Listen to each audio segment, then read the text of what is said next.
Hello there, you're now with me, Shalish Mato, for TVS Nightline. And here are the headlines for tonight. Sarawak records one new case of MPOX. And Premier receives special edition of magazine.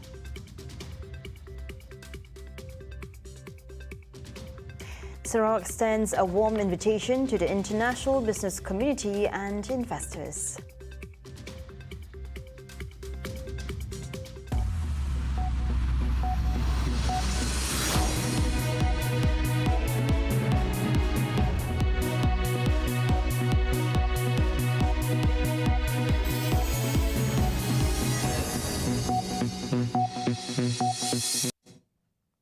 We begin with this news. 1 out of the 5 new cases of monkeypox confirmed by the Ministry of Health on Thursday were recorded in Sarawak.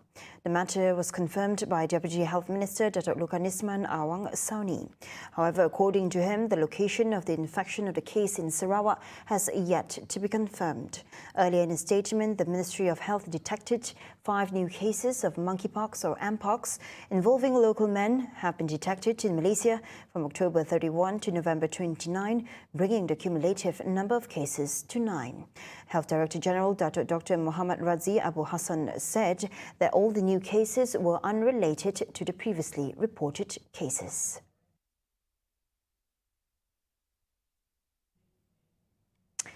Premier of Sarawak, Dato' Patigi Tan Sri Abang Johari Tunapeng today received a special edition of the Majalah Dewan Masyarakat at his office at Wisma Pelita. The special edition features Abang Johari on the front cover of the magazine and was published in conjunction with the Sarawak 60th Independence Anniversary. Present for the handing over was the Director General of the Dewan Bahasa and Pustaka DPP Malaysia, Dr. Hazami Johari, accompanied by DBO Publishing Department Fauzila Yaton Mustafa, DPP Sarawak Branch Director Abang Haliman Abang Julai, and Editor-in-Chief of the magazine Dr. Rosmani Omar.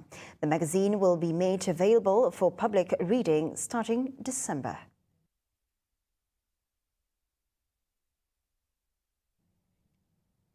Sarawak extends a warm invitation to the international business community and investors to consider the state as their preferred investment destination, with a particular emphasis on the global Islamic economy. Deputy Premier Sarawak Dato' Ahmad Awang Tengah Ali Hassan said the state boasts a resilient infrastructure, investor-friendly government policies, and a strategically advantageous position in Southeast Asia. Sarawak's unique combination of these factors presents abundance of business and trade opportunities for those seeking a conducive environment for investment. We are now promoting digital and green economy, leveraging on our renewable energy and decarbonization solutions. Touching on the global Islamic economy, Awang Tengah said it is still relatively untapped. He said as the world economy is rapidly evolving, new economic sectors such as digital economy, circular economy, artificial intelligence, hydrogen economy, sustainable tourism, and precision agriculture will be the catalyst for the next phase of economic growth. Therefore, he urged the industry players to forge strategic cooperations and partnerships to capitalize on this opportunity. He said this in his closing remarks at the Global Muslim Borneo Forum, GMBF 2023, held at the Borneo Convention Centre, Kuching on Thursday. On the forum, themed Innovations and Transformation in Islamic Economies, Awang Tengah, who is also GMBF 2023 Organising Committee Chairman, said it has provided a platform for discussions on latest developments impacting the global economy, particularly the Muslim countries.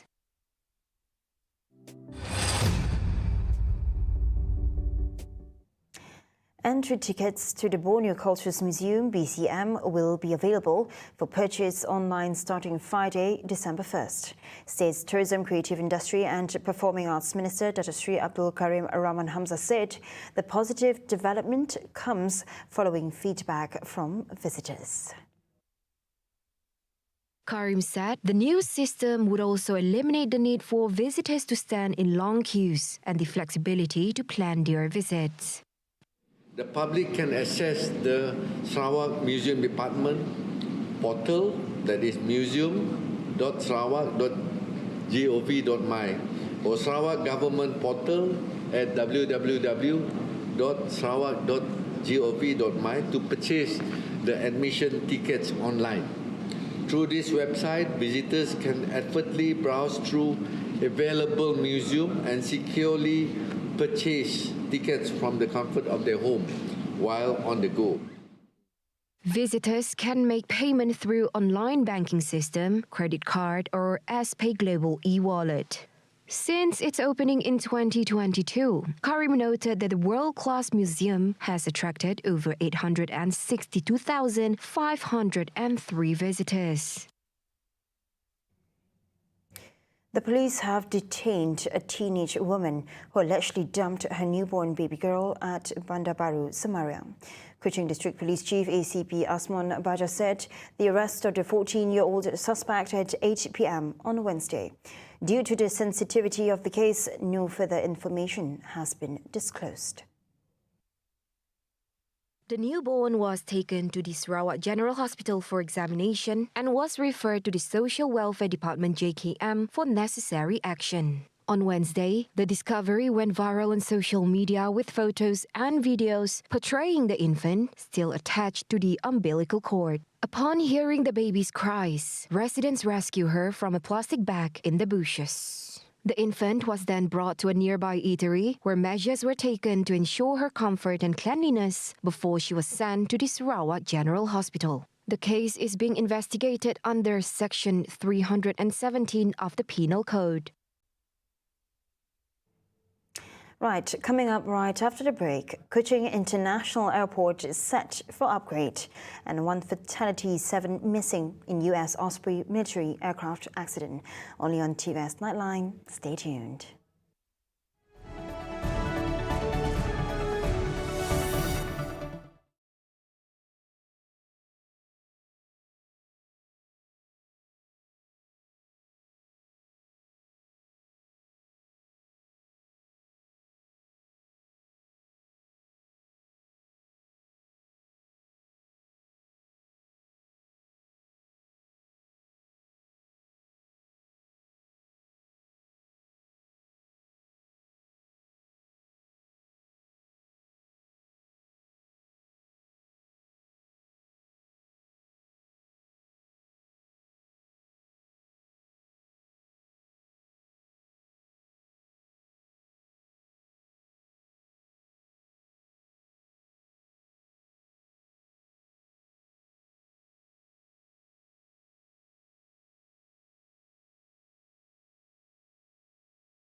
Welcome back. The Ministry of Transport, MOT, and Malaysia Airports Holding Berhad have plans to acquire land owned by the Sarawak Multimedia Authority, SMA, to enable the project to upgrade the Kuching International Airport, KIA, to be carried out. Deputy Transport Minister Dato' Hasbi Habibullah said an application would be submitted by the ministry to request funds to acquire the land, which is next to the KIA under the 5th rolling plan of the 12th Malaysia Plan next year. Perancangan untuk menaik taraf KIA hanya akan dapat dilaksanakan setelah kerja pengambilan tanah ini diselesaikan. Ini adalah kerana terdapat beberapa fasiliti sedia ada yang terletak dalam kawasan yang terlibat dengan projek naik taraf perlu dipindahkan terlebih dahulu ke kawasan tanah SMA yang akan dibuat pengambilan itu. Berhubung dengan cadangan untuk menaik taraf lapangan terbang Miri, pihak MOT sebelum ini telah menyenaraikan projek menaik taraf lapangan terbang Miri di bawah rolling plan keempat Rancangan Malaysia ke-12 sebagai salah satu projek kementerian yang diberikan keutamaan untuk dilaksanakan. Cadangan projek naik taraf ini antara lain melibatkan pertambahan kapasiti terminal daripada 2 juta penumpang setahun kepada 3 juta penumpang setahun. He said this during a question and answer session in the Dewan Negara in response to a question from Senator Dato' Ahmad Ibrahim. The Ministry of Education is set to address the teacher shortage in Sarawak by deploying 10,000 teachers to the region. Emphasising a regional focus, Minister Fadlina Siddiq said priority will be given to Sarawakan teachers aiming to strengthen the local educational landscape. This strategic initiative reflects the government's commitment to empower local communities and enhance the overall quality of education in Sarawak, addressing both immediate needs and contributing to long-term development. According to Fadlina, her ministry has always acknowledged the shortage of teachers issue throughout the country, including Sabah and Sarawak. She said this in response to the Senator Abun Sui Sungit in the Dewan Negara on Thursday. KPM sentiasa bekerjasama dengan Suruhanjaya Perkhidmatan Pendidikan dan Kerajaan Negeri Sarawak bagi memastikan isu kekosongan guru dapat segera diatasi dan ditambah baik dari masa ke semasa. Jadi antara lain adalah kita mengutamakan guru kelahiran pada Sarawak, dan untuk makluman Tan Sri Yang Di-Pertua, bermula Januari 2023 hingga 4 September 2023 seramai 1,337 guru telah ditempatkan di sekolah-sekolah negeri Sarawak. KPM sedang melaksanakan penempatan 9,552 guru baru termasuk bagi negeri Sarawak dan akan melapor diri dalam masa terdekat. Kita juga akan mengambil pendekatan yang saya sebutkan seperti awal tadi, Tan Sri Speaker, termasuk contract of service untuk memastikan isu pengisian guru di Sarawak ini dapat kita atasi.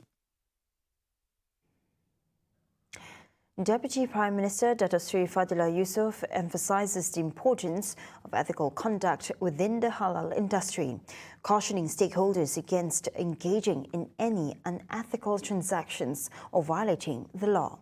He underscores that adherence to Sharia laws is crucial for the industry's ecosystem to align with established principles. Violations of Sharia not only impact the livelihood of Muslims in Malaysia, but also pose a threat to the overall development of the halal industry, highlighting the interconnectedness of ethical practices with the industry's growth and the well-being of the Muslim community. Let us be reminded that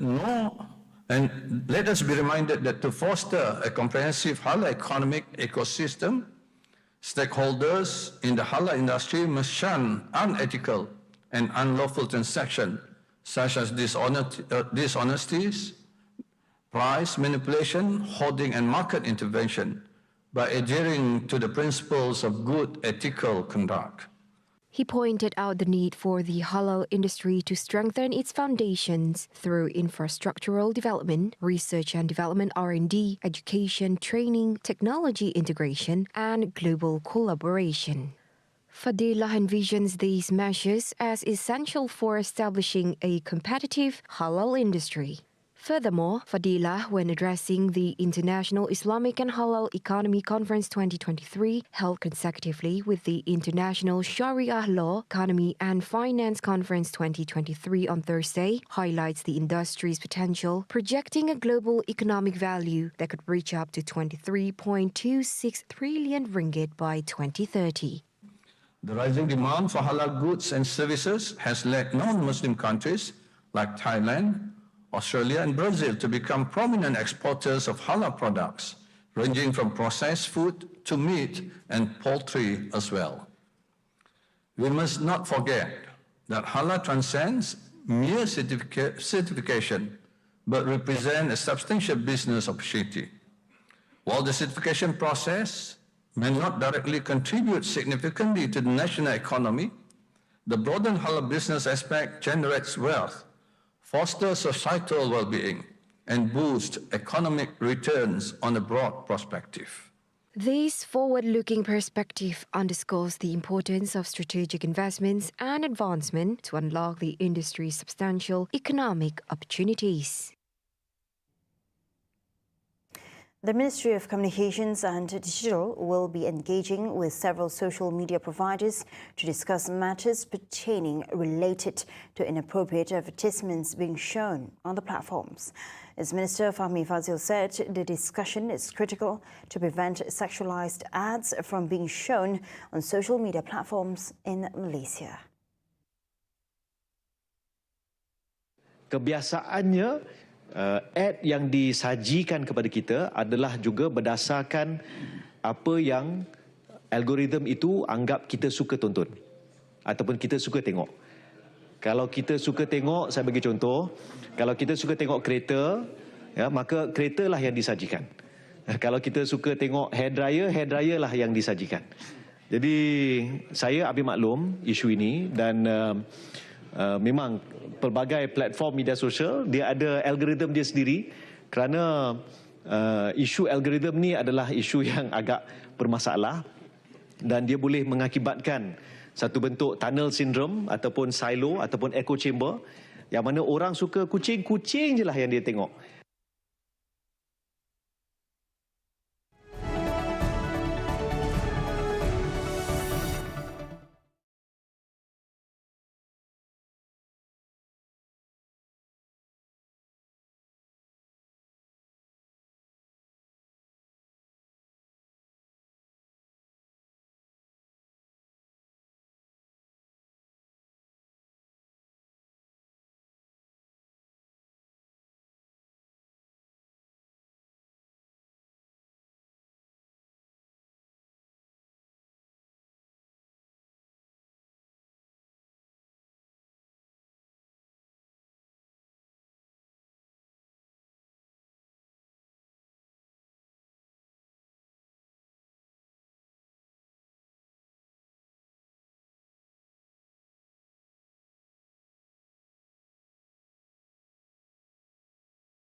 Thank you for staying with me. And now on to our world affairs. Rescuers are searching for 7 missing U.S. Air Force personnel after their Osprey crashed during a training exercise off Japan. Citing AFP report, an unconscious individual found in the sea was pronounced dead following the incident near Yakushima Island on Wednesday. The search operation had continued through the night and involved 6 patrol ships and 2 aircraft. Police and local rescuers were also involved, and the Coast Guard said it would use special sonar devices to scan the seafloor. The cause of the mishap is currently unknown. According to the U.S. Air Force Special Operations Command, 8 crew members were on board the CV-22B Osprey during a routine training mission from Yokota Air Base in Japan. emergency management reports from the Kagoshima region, where the crash occurred, mentioned information about the aircraft emitting fire from the left engine. Coast Guard photos revealed an overturned yellow life raft and debris in the water off Yakushima, south of Kyushu, Japan.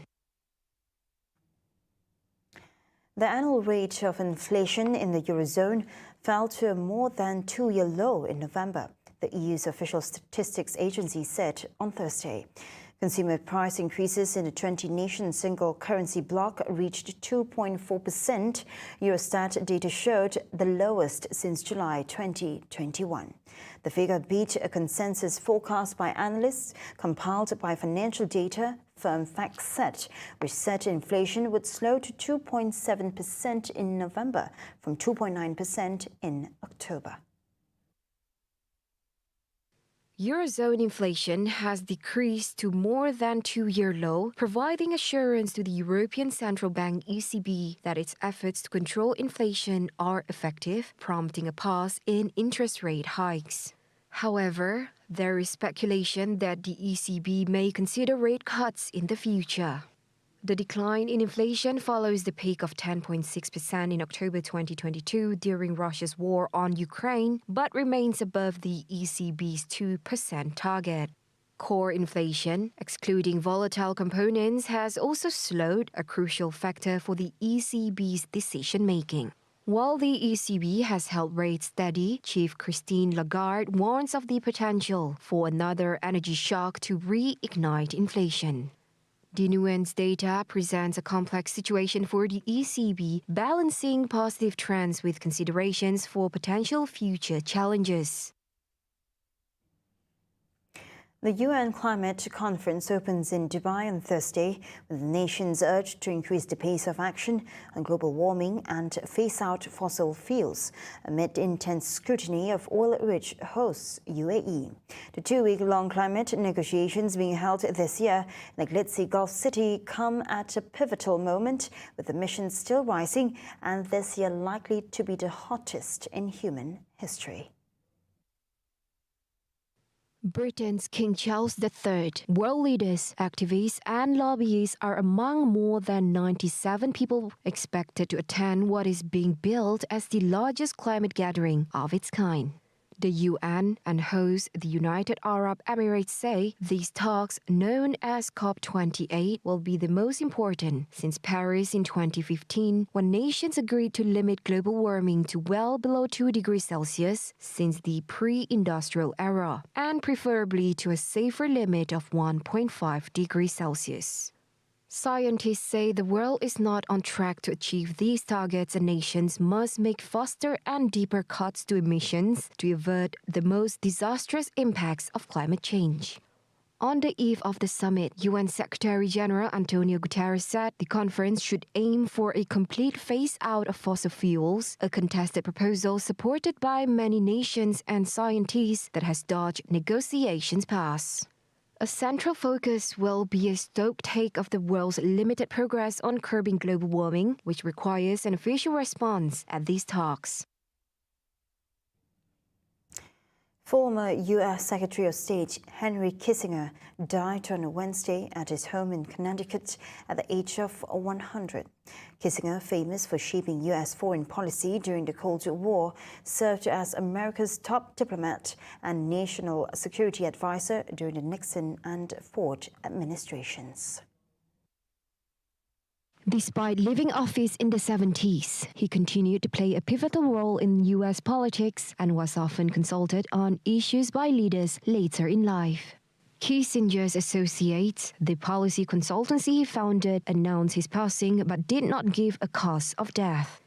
Kissinger was a trusted advisor in the Nixon era. It has been reported that his first-hand experience as a Jewish refugee shaped the way he thought.